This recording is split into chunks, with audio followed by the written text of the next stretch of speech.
Good morning. Good morning. Welcome to Google I/O. It's a beautiful day, I think warmer than last year. Hope you're all enjoying it. Thank you for joining us. I think we have over 7,000 people here today, as well as many people. We are live streaming this to many locations around the world. So thank you all for joining us today. We have a lot to cover. But before we get started, I had one important business which I wanted to get over with. Towards the end of last year, it came to my attention that we had a major bug in one of our core products. It turns out we got the cheese wrong in our burger emoji. Anyway, we went hard to work. I never knew so many people cared about where the cheese is. We fixed it. The irony of the whole thing is I'm a vegetarian in the first place.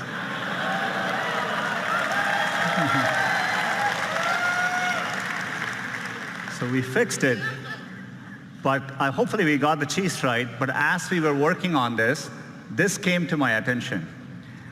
I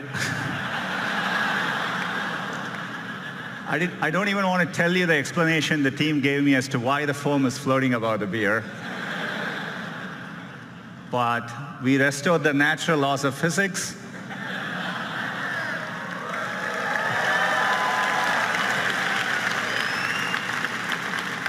So all is well. We can get back to business.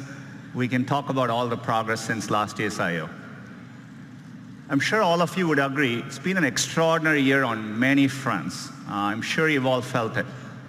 We're at an important inflection point in computing, and it's exciting to be driving technology forward. And it's made us even more reflective about our responsibilities. Expectations for technology vary greatly depending on where you are in the world or what opportunities are available to you. For someone like me who grew up without a phone, I can distinctly remember how gaining access to technology can make a difference in your lives. And we see this in the work we do around the world. You see it when someone gets access to a smartphone for the first time. And you can feel it in the huge demand for digital skills we see. That's why we've been so focused on bringing digital skills to communities around the world.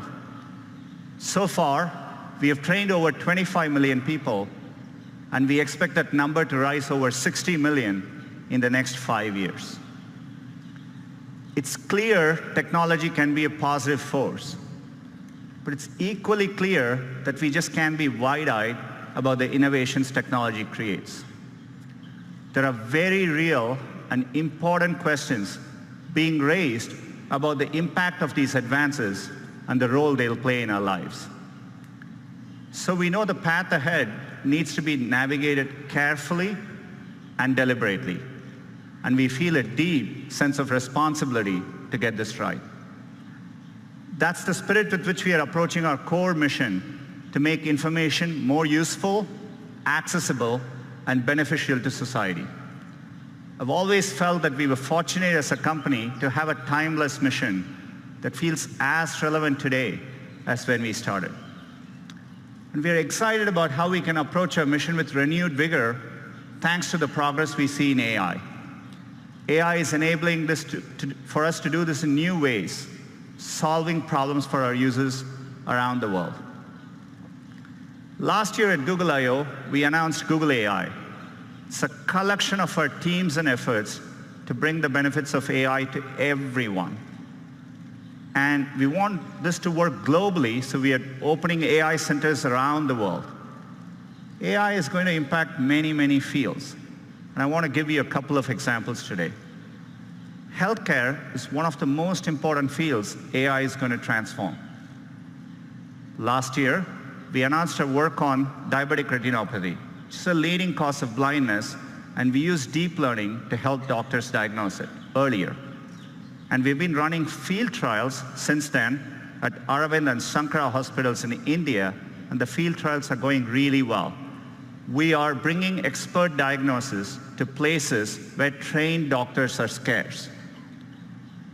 It turned out, using the same retinal scans, there were things which humans quite didn't know to look for, but our AI systems offered more insights. Your same eye scan turns out holds information with which we can predict the 5-year risk of you having an adverse cardiovascular event, heart attack or strokes. So to me, the interesting thing is that more than what doctors could find in these eye scans, the machine learning systems offered newer insights. This could be the basis for a new non-invasive way to detect cardiovascular risk. And we just published the research, and we are going to be working to bring this to field trials with our partners. Another area where AI can help is to actually help doctors predict medical events. Turns out doctors have a lot of difficult decisions to make, and for them, getting advance notice, say 24 to 48 hours before a patient is likely to get very sick, has a tremendous difference in the outcome. And so we have put our machine learning systems to work. We've been working with our partners using de-identified medical records. And it turns out if you go and analyze over 100,000 data points per patient, more than any single doctor could analyze, we can actually quantitatively predict the chance of readmission 24 to 48 hours before, earlier than traditional methods. It gives doctors more time to act. We are publishing our paper on this later today, and we are looking forward to partnering with hospitals and medical institutions. Another area where AI can help is accessibility. We can make day-to-day use cases much easier for people. Let's take a common use case. You come back home in the night and you turn your TV on. It's not that uncommon to see two or more people passionately talking over each other. Imagine if you are hearing impaired and you're relying on closed captioning to understand what's going on. This is how it looks to you. On a Danny Ainge level, but he's above a Colangelo level. In other words, he understands enough to... As you can see, it's gibberish. You can't make sense of what's going on. So we have machine learning technology called Looking to Listen. It not only looks for audio cues, but combines it with visual cues to clearly disambiguate the two voices. Let's see how that can work, maybe in YouTube. Not on a Danny Ainge level, but he's above a Colangelo level. In other words, he understands enough to... You said it was all right to lose on purpose. You said it's all right to lose on purpose and advertise that to the fans. It's perfectly okay. You said it's okay. We have nothing else to talk about. We have a lot to talk about.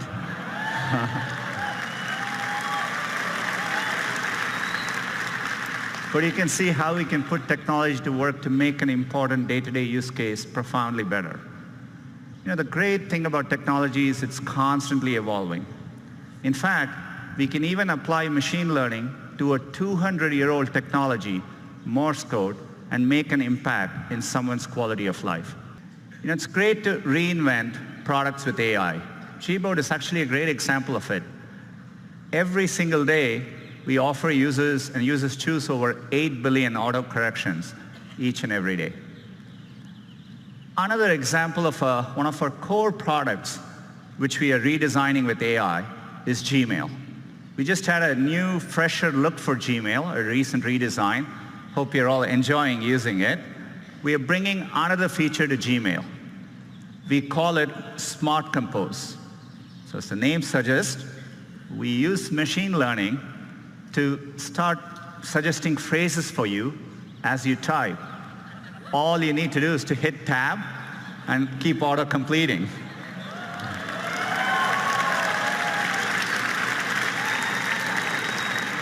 In this case, it understands the subject is Taco Tuesday. It suggests chips, salsa, guacamole.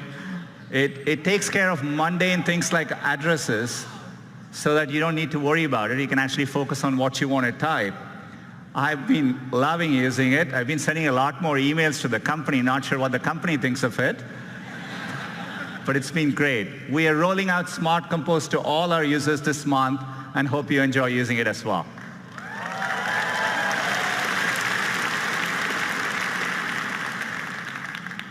Another product, which we built from the ground up using AI, is Google Photos. Works amazingly well and at scale. If you click on one of these photos, what we call the photo viewer experience, where you're looking at one photo at a time, so that you understand the scale, every single day, there are over 5 billion photos viewed by our users each and every day. So we want to use AI to help in those moments. So we are bringing a new feature called suggested actions, essentially suggesting smart actions right in context for you to act on. Say, for example, you went to a wedding and you're looking through those pictures. We understand your friend Lisa is in the picture, and we offer to share the 3 photos with Lisa, and with one click, those photos can be sent to her. So the anxiety where everyone is trying to get the picture on their phone, I think we can make that better. Say, for example, if the photo in the same wedding, if the photos are underexposed, our AI systems offer a suggestion to fix the brightness right there, one tap, and we can fix the brightness for you. Or if you took a picture of a document which you want to save for later, we can recognize, convert the document to PDF, and make it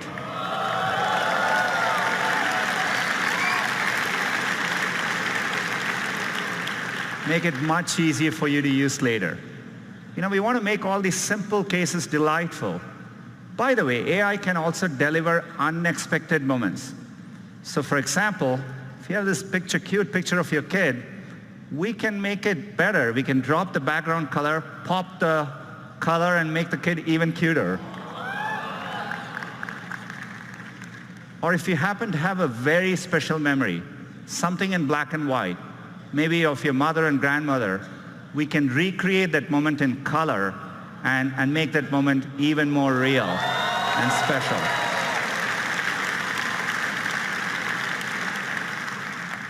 All these features are going to be rolling out to Google Photos users in the next couple of months.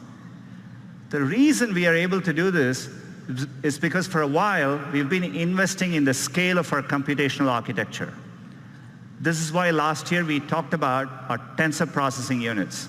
These are special purpose machine learning chips. These are driving all the product improvements you're seeing today. And we've made it available to our cloud customers. Since the last year, we've been hard at work, and today I'm excited to announce our next generation TPU 3.0. These chips are so powerful that for the first time, we've had to introduce liquid cooling in our data centers. And we put these chips in the form of giant pods. Each of these pods is now 8x more powerful than last year. It's well over 100 petaflops. And this is what allows us to develop better models, larger models, more accurate models, and helps us tackle even bigger problems. And one of the biggest problems we are tackling with AI is the Google Assistant. Our vision for the perfect assistant is that it's naturally conversational, it's there when you need it, so that you can get things done in the real world. And we are working to make it even better. We want the assistant to be something that's natural and comfortable to talk to. And to do that, we need to start with the foundation of the Google Assistant, the voice. Today, that's how most users interact with the assistant. Our current voice is codenamed Holly. She was a real person. She spent months in our studio, and then we stitched those recordings together to create voice. But 18 months ago, we announced a breakthrough from our DeepMind team called WaveNet. Unlike the current systems, WaveNet actually models the underlying raw audio to create a more natural voice. It's closer to how humans speak. The pitch, the pace, even all the pauses that convey meaning. We want to get all of that right. So we've worked hard with WaveNet, and we are adding, as of today, 6 new voices to the Google Assistant. Let's have them say hello. Good morning, everyone. I'm your Google Assistant. Welcome to Shoreline Amphitheater. We hope you'll enjoy Google I/O. Back to you, Sundar.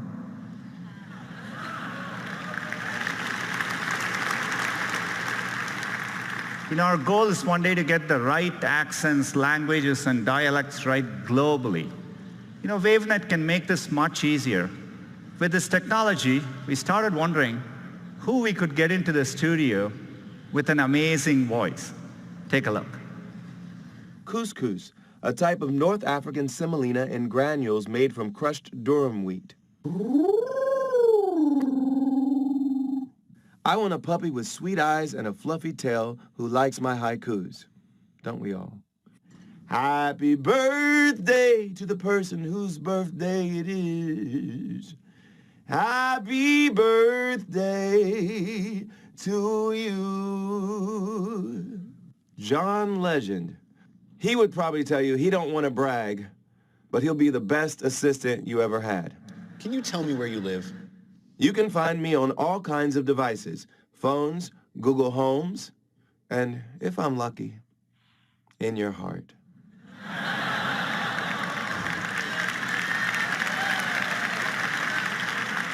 That's right, John Legend's voice is coming to the assistant. Clearly, he didn't spend all the time in the studio answering every possible question that you could ask. But WaveNet allowed us to shorten the studio time, and the model can actually capture the richness of his voice. His voice will be coming later this year in certain contexts so that you can get responses like this. Good morning, Sundar. Right now in Mountain View, it's 65 with clear skies. Today, it's predicted to be 75 degrees and sunny. At 10 a.m., you have an event called Google I/O Keynote. Then, at 1 p.m., you have margaritas. Have a wonderful day. I'm looking forward to 1 p.m. So John's voice is coming later this year. I'm really excited we can drive advances like this with AI. We are doing a lot more with the Google Assistant. And to talk to you a little bit more about it, let me invite Scott onto the stage.